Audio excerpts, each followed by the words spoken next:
Wow. What am I gonna do for 17th of May next year then? Too bad nothing else interesting ever happened in Lillehammer besides the Olympics. Just one.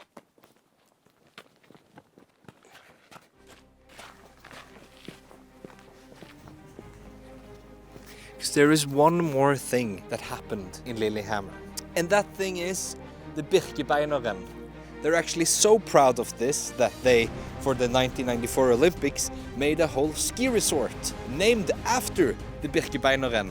And every year they have a ski run which is called the Birkebeiner in memory of the historical event.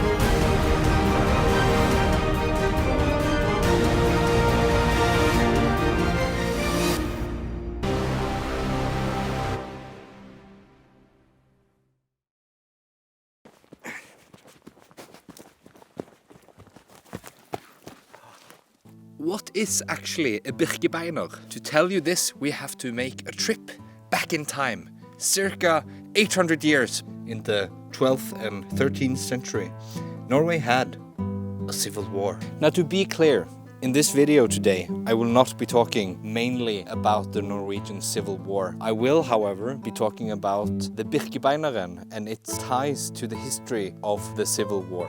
The history of the Norwegian Civil War is actually quite interesting. I really want to do it justice in its own video or even video series, so if you want to see that, please let me know.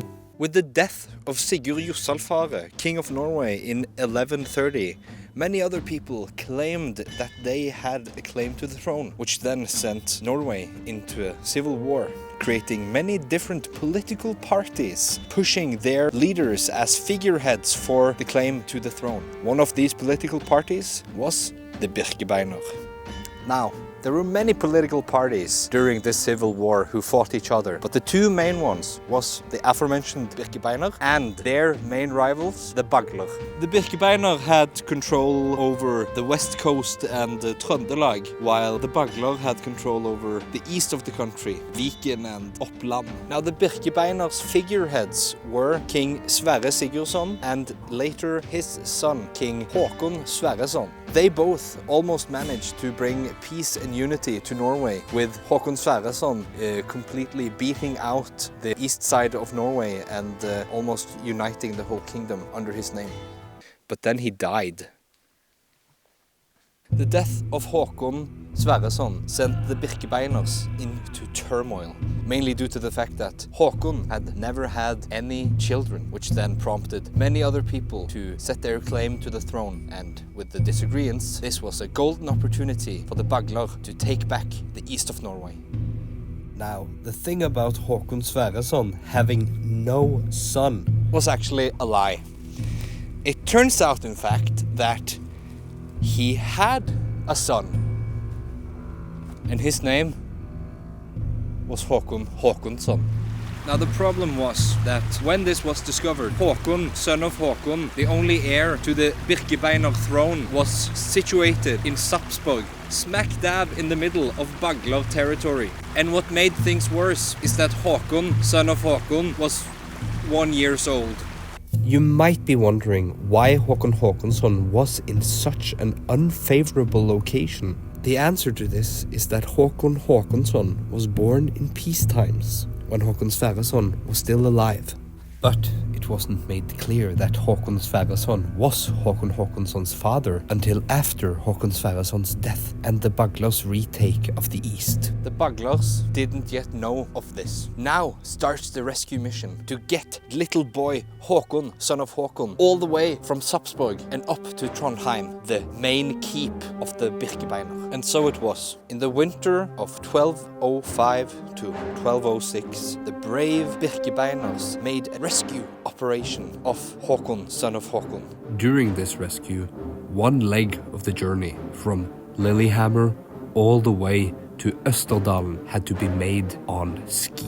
This perilous and hard journey was made by none other than Skjervald Skrukka and Torstein Skjevla. They took little Håkon Håkonsson under their arm and made the trip over the mountains. Now, why was it so important that Håkon Håkonsson was rescued into safety in Trondheim? Well, according to history, when the last Bagler king, Philippus, died, Håkon Håkonsson was made king of whole of Norway. And so it happened. In the summer of 1218, Håkon Håkonsson united the entire Norway to one kingdom. So really, through all this giant civil war and this big rescue all the way from Sarpsborg up to Trondheim, this tiny little bit, this tiny little piece where two guys had to go on skis from here all the way to Østerdalen has like become the staple of Lillehammer. This tiny part of the journey has been the inspiration for the Birkebeiner, a ski race that is being held here in Lillehammer once every year. It has been the inspiration for paintings, the city's crest, and much more. I find this really funny, because it seems that Lillehammer is one of the cities in Norway that are the proudest of the Birkebeiner. But from what I can tell, they also seem to be one of the cities in Norway that has almost nothing to do with the Birkebeiner. So guys, I hope you enjoyed this video. Stay tuned for more history facts, and I'll see you whenever I see you.